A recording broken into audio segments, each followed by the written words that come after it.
We're about to see day 2 of historic public hearings in the House impeachment inquiry. The former U.S. ambassador to Ukraine, Marie Yovanovitch, a career diplomat, testifies this morning. 2 months after President Trump removed her, he told Ukraine's president in a controversial phone call that she was, quote, bad news, and said she was, quote, going to go through some things, end quote.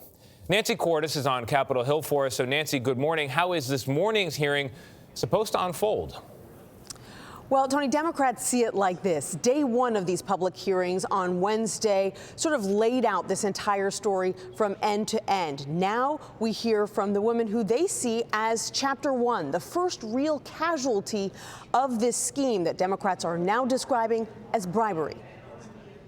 Gee, let's get some help from Ukraine in order to beat sleepy Joe Biden. I don't think so. At a rally in Louisiana last night, President Trump mocked the case against him. We did nothing wrong, and they're doing nothing. But at least 9 witnesses have testified in public or private that President Trump expected Ukraine to investigate his political rival.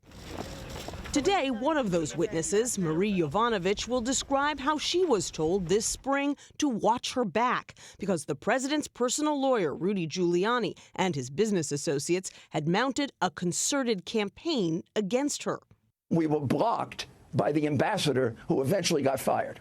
She'll explain today how she felt threatened by language the president has used to describe her. She was dedicated, as is every U.S. government official in Ukraine. Yovanovitch was sent home in May, which cleared the way for the so-called Three Amigos, officials with a direct line to President Trump, to unofficially take over Ukraine policy, just before Mr. Trump froze hundreds of millions in aid to Ukraine. They had begun to hear from Ambassador Sondland that the security assistance was not going to come until the investigations were pursued.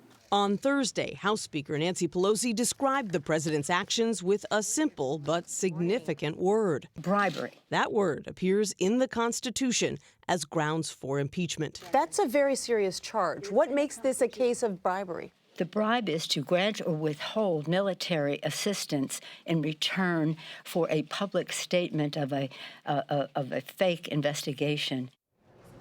Republicans are going to argue today that Yovanovitch isn't a true witness to what Democrats are calling bribery because she was recalled before military aid was held up this summer. Tomorrow, congressional investigators will interview Mark Sandy behind closed doors. He's the first official to speak from the Office of Management and Budget, which would have handled that freeze. He reportedly, Tony, had concerns that he voiced about it this summer. All right, Nancy.